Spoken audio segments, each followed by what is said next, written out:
Hey guys, this is Brian from the Music Factory, and that right there is a real cool, fast rock, bluesy lick that has some really interesting things in there. I'm going to break it down for you guys today to show it to you. And I really take this into three parts. So I'm going to show you the three parts of that lick and start it out slow, and then you guys can work up some speed to playing it that quick. So first of all, what I want to talk about, this is all based around the pentatonic scale, but it may not be the pentatonic scale, the position you usually do, which is good. This can be maybe a new one you can begin to use.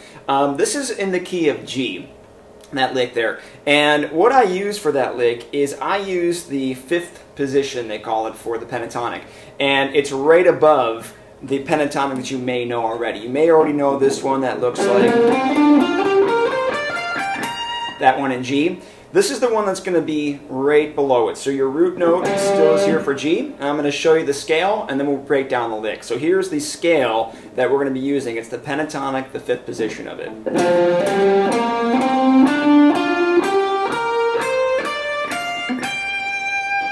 Okay, and that's what we're going to base this lick around. I've also added in a couple of special notes there, some passing notes that add that bluesy quality to it, and I'll show you those along the way. But the first part starts out with a real kind of lightning fast, kind of a triplet feel lick there. So let me break that down for you. I'm taking the last part of that scale, and I'm breaking it down into these three notes at a time. Okay, that's the first part of the lick. So it's 13, 14, 15. And then I'm going to be coming up to the 13 on the high E and coming back 15, 14. So it's triplets. 1, 2, 3, 1, 2, 3, 1, 2, 3, 1, 2, 3.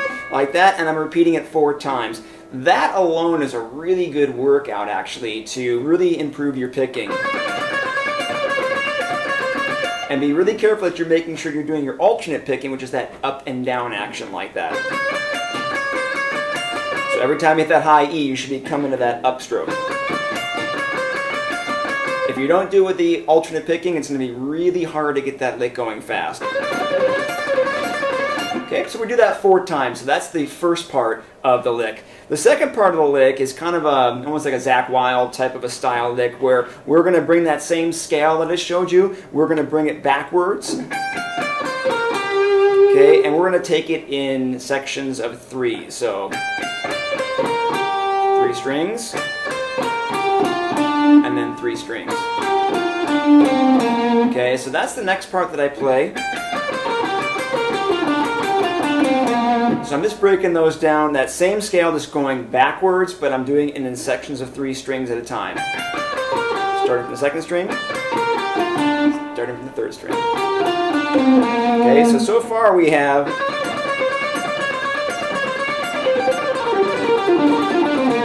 okay, so that's putting those 2 sections together. Now the ending is the part that I really like, and I think a lot of times if you write licks and try to work on licks like that, you want to make a really cool ending to it. And this last part of the lick has a really nice bluesy sound to it, and it's going to be kind of a string skip too, because it's going to jump to a pretty high interval on there. So what we're going to do for that ending piece is on the 15th fret, we're going to pull off to the 13th. So the 13th, and then hammer on to the 14th, and then land on that 12th fret like that. And that will get you that real bluesy sound too. That's going to be all legato, hammer, pulling off and hammer on. Pull off, hammer on, and land on that 12th fret. So that's the third part of the lick. So the first part, okay, 4 times. Then we're going to walk that scale back. And then we're going to end it with that bluesy pull-off. And together.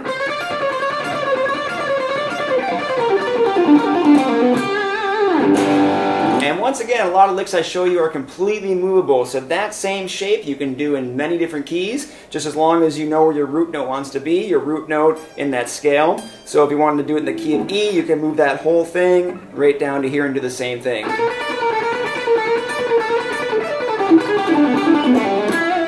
So you can move that around in different keys. So it's a great lick to work on, and even if you take it in little steps and just spend time working on the first part for a while, that's a great, like I said, picking technique just to be able to go faster and faster and build up your speed with. Same goes for the second and third part. So once again, you guys, hope that helps, and I hope you had a good time learning that fast lick. And take your time with it in the beginning, and the speed will come once the accuracy gets there. So thanks for tuning in, and see you next time.